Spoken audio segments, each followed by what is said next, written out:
Would you like to go lay some tiles on a wall? No, me neither. Let's go play Azul instead.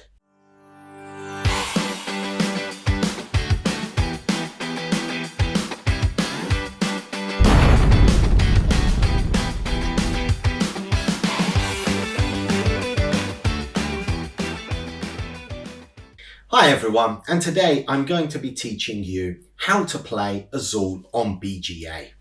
Now before we jump into the rules, please hit the like or subscribe button, leave a comment. All those things really help the channel out, and I do appreciate them. And we answer every single comment that is left. Azul was published in 2017 and is designed by Michael Kiesling. In Azul, we are artisans. Not just any artisans, that would be boring. We are tile layers to King Manuel I of Portugal. You see, the king, on one of his royal holiday trips, Airbnb, whatever he does, around Portugal, stopped at the Alhambra and looked at these gorgeous Moorish tile decorations and said, "Why don't I have gorgeous decorations in my palace?" So he returned to his palace at Evora and said, "Artisans, make me a beautiful set of wall tiles like I saw down in the south." And so, us being good, loyal artisans, are here to do exactly that for the king. Except, this is a board game. We can't just lay pretty patterns and be happy. We must determine who is the greatest artisan of them all. Who lays the prettiest tiles upon the walls of the palace. And of course, to do that, there is only one way to determine the greatest artisan. Skill? No. Artistic development? No. Victory points? Of course.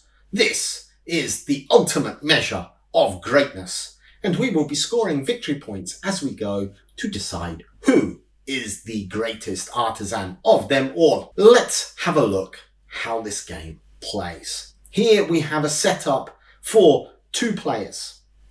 Let's start with the tile depositories, those circular, beautiful circular patterns on the left side of the display. There are 5 tile depositories, each of them having 4 beautiful tiles upon them. There are 5 because it is a 2-player game. If it was a 3-player game, there would be 7, each having 4 beautiful tiles on them. And if it was 4 players, there would be 9 depositories, each having, you guessed it, 4 tiles upon each of the depositories. Sesame Street reference for those who got it. We also have a player board each. Of course we do. We're players. These come in 3 sections. First section is a beautiful faded pattern which matches and shows us the patterns of tiles and how we want to lay them out.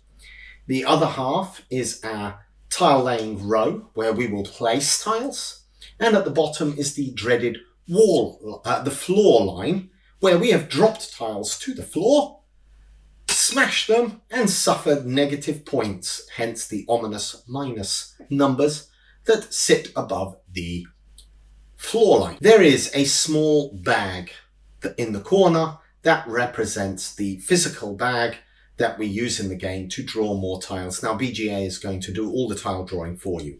Know that there are 100 tiles in this game. There are 20 of each of the 5 patterns. There is also the first player marker in the center of the depositories. We'll explain what that does, but know for the very first round of the game, the first player is randomly determined. Now we know what all the components are. How do we play? Well, in your turn, there is only one action with 2 choices, really. That is why this is a simple game to learn, but hard to master. So what do you do on your turn? Well, you can either choose to pick up all the tiles of the same color from one of the depositories. You will place those tiles into your tile laying row. The other tiles will go to the center of the board. Or you can choose to pick up all the tiles of the same colour from the centre of the board and place those onto one of your tile rows. You must pick up all the tiles of the same colour when you pick up, whether you're picking them from a depository or the centre. If the first player token is still in the centre and you pick up tiles from the centre, you must pick up the first player token as well. That means in the next round, you will go first. However, that first player token will go into your floor row. So it will give you a -1 point at the end of the round. But you will get first pick of the tiles in the next round. Pluses and minuses. Life is full of hills and valleys. Couple of buts of how you can place your tiles in your tile laying rows. If you pick up extra tiles, let's say I picked those 2 yellow tiles from the top depository and I placed them in my top row, which only has space for 1, I would place 1 to fill that tile laying row, and I would place the other on the floor row because, oops, I dropped it and it has smashed. I have wasted a tile. I'm not a good artisan. Bad artisan. You must be punished. You're going to get minus points at the end of the round. Haha. Next, if I already have tiles in a tile row, I cannot place tiles of a different colour in that row. So I cannot mix them. That means that I must place them into a different row. If the row is empty, I can place any tiles in there. Well, yes, but I also cannot place tiles where I have completed a pattern. How do I complete a pattern, Justin? Don't get too eager. I'll get to that in a little bit. Lastly, you can always opt to place tiles in the floor row. Now, you might ask, why would I do that? Well, there are a number of reasons, and as you get more experience with the game, you'll figure those reasons out. Hint, we'll probably be doing a tactics video. But know that you have the option to just dump tiles into the floor row instead of placing them in the pattern row. Play will continue with players taking tiles from the depositories or the centre until all the tiles have been taken and either placed on your tiling row or dropped into the floor row.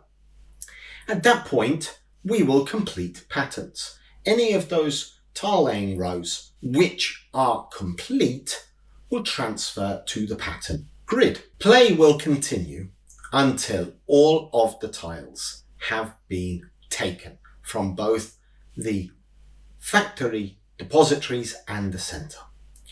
Then we will score completed tile laying rows. Starting with the top row, the tile will be transferred to your pattern grid.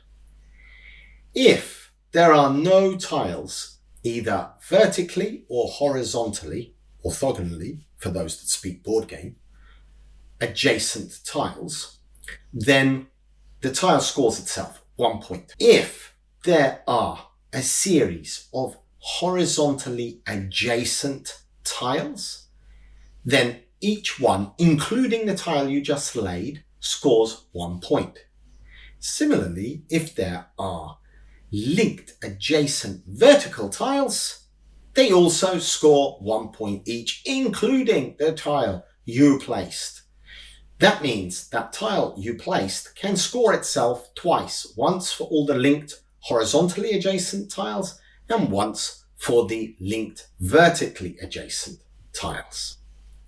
After you have scored all of your completed rows, transferring them from top to bottom across onto your pattern grid, you will minus any points for tiles in the floor row.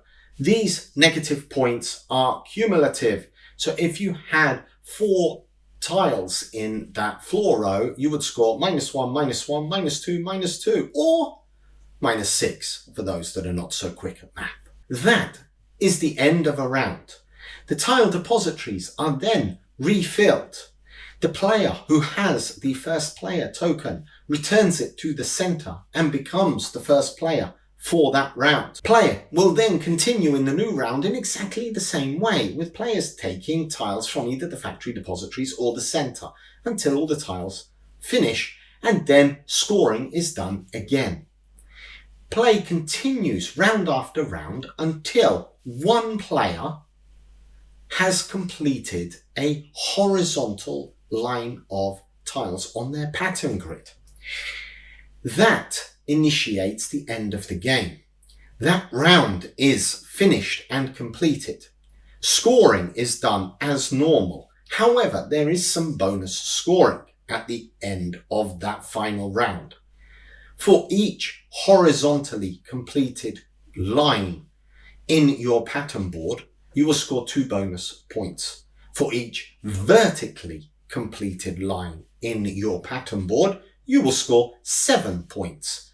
And if you have finished all of the tiles, you've completed all of the tiles of a particular colour on your pattern board, then you will score 10 points. Essentially, that is scoring, for example, you've gotten all of the yellow tiles completed. Then we see who is the greatest artisan, who is the greatest wall tiler, proclaim them the victor, and because a game is quite short, we can play another one. And that is the basic game of Azul. But wait, you say, there is an advanced variant. You can use the blank pattern boards. Just simple grey boards that you can place into. How do you use these, Justin? What are the arcane secrets of the advanced game? I'm glad you asked. I will gladly tell them you. But I must warn you, dear traveller, that these are not for the faint-hearted, and the game is a little bit more tricky when you use the advanced board. So do play with the pattern boards for your first few games. When you have become jaded and a veteran wall tiler, you can switch to the advanced boards for a little bit more of a challenge. Now, the advanced boards, you will notice, are completely grey. You can place your completed tiles in any space on that line that you wish. You are not tied to placing it in the matching pattern box. There is no matching pattern.